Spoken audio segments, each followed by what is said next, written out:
நம்முடைய பிதாவாகிய தேவனாலும் கர்த்தராகிய இயேசு கிறிஸ்துவினால் உங்களுக்கு கிருபையும் சமாதானமும் பெருகுவதாக. நாளிலும் கூட நமக்கு ஜீவனை தந்ததுமல்லாமல் தயையும் பாராட்டினார் அல்லவா? அவரை துதிக்கலாமா?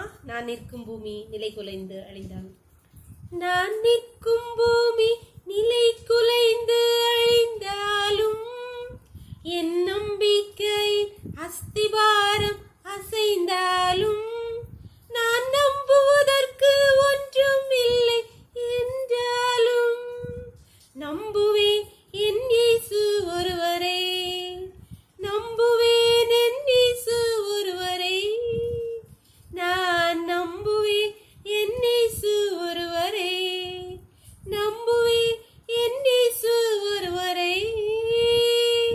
நான் நம்புவேன் என் இயேசு ஒருவரே.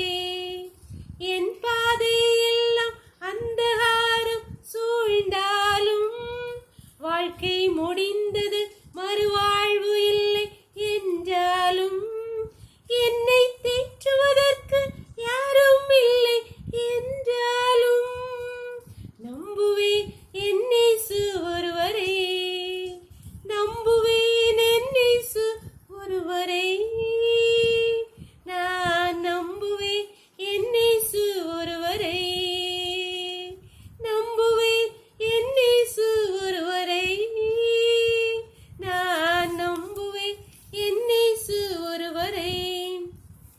ஒரு வேத பகுதி வாசிக்கலாமா? சங்கீதம் 62 அதிகாரம் வசனங்கள் 5-8 வரை. என் ஆத்மாவே தேவனையே நோக்கி அமர்ந்திரு, நான் நம்புகிறது அவராலே வரும். அவரே என் கன்மலையும் என் ரட்சிப்பும் என் உயர்ந்த அடைக்கலமுமானவர். நான் அசைக்கப்படுவதில்லை. என் ரட்சிப்பும் என் மகிமையும் தேவனிடத்தில் இருக்கிறது. பலனான என் கன்மலையும் என் அடைக்கலமும் தேவனுக்குள் இருக்கிறது. ஜனங்களே, எக்காலத்திலும் அவரை நம்புங்கள். அவர் சமூகத்தில் உங்கள் இருதயத்தை ஊற்றி விடுங்கள். தேவன் நமக்கு அடைக்கலமா இருக்கிறார். என்ன அருமையான வசனம். தாவீது சொல்றார், ஜனங்களே எல்லாரும் உங்க இருதயத்தை அவரிடத்தில் ஊற்றி விட்டு அவரை நம்புங்க. ஜனங்களே, எக்காலத்திலும், இந்த சூழ்நிலையில் தான் அந்த சூழ்நிலையில் தான் இல்லை, எக்காலத்திலும் துன்பமோ துக்கமோ கஷ்டமோ சந்தோஷமோ களிப்போ எல்லா சூழ்நிலையிலும் கர்த்தரை நம்புங்கள். அவர் என்ன செய்வார்?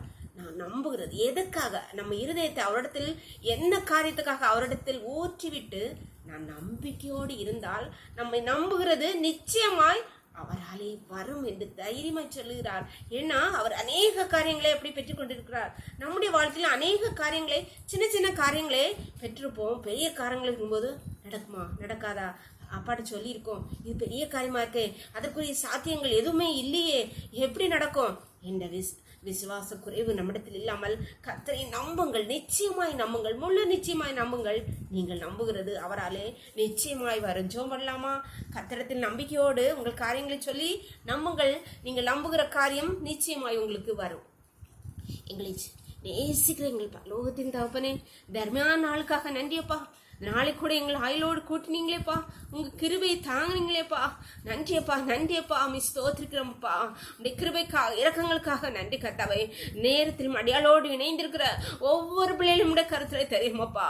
உண்மை நோக்கி தங்கள் கஷ்டங்களை, தங்கள் பலவினைகளை, இல்லாமைகளை, பிரச்சனைகளை அப்பா உம்மிடத்தில் சொல்லி அப்பா ஒவ்வொரு பற்பல காரியங்களுக்காக உம்மிடத்தில் தங்கள் விண்ணப்பங்களை ஏறெடுத்து உண்மையை நம்பி இருக்கிற ஒவ்வொரு பிள்ளைகளுடைய நம்பிக்கை வீண் போகாதபடி அவர்கள் நம்புகிற காரியங்களை கர்த்தர் வாய்க்கப்படுவீராக. இன்றைக்கு அதை நடப்பிப்பீராக கர்த்தாவே.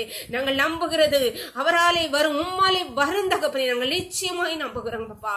உம்முடைய பிள்ளைகளை நம்ப பண்ணின காரியங்களை நீங்க வாய்க்கப்படுவீராக. உம்முடைய கருத்திலே ஒவ்வொரு பிள்ளைகளையும் தாழ்த்தி தருகிறோம். இந்த நாளிலே உம்முடைய கிருபை ஒவ்வொருவரையும் தாங்குவதாக கர்த்தாவே. சகல துதியும் கனமும் வல்லமையும் பலன் ஞானமும் எங்கள் தெய்வாதி தேவன் ஒருவருக்கே செலுத்துகிறோம். இயேசுவின் மூல ஜெபங்கள் நல்ல தந்தையே. ஆமென், ஆமென். கர்த்தர் உங்களை ஆசீர்வதிப்பாராக. ஆமென்.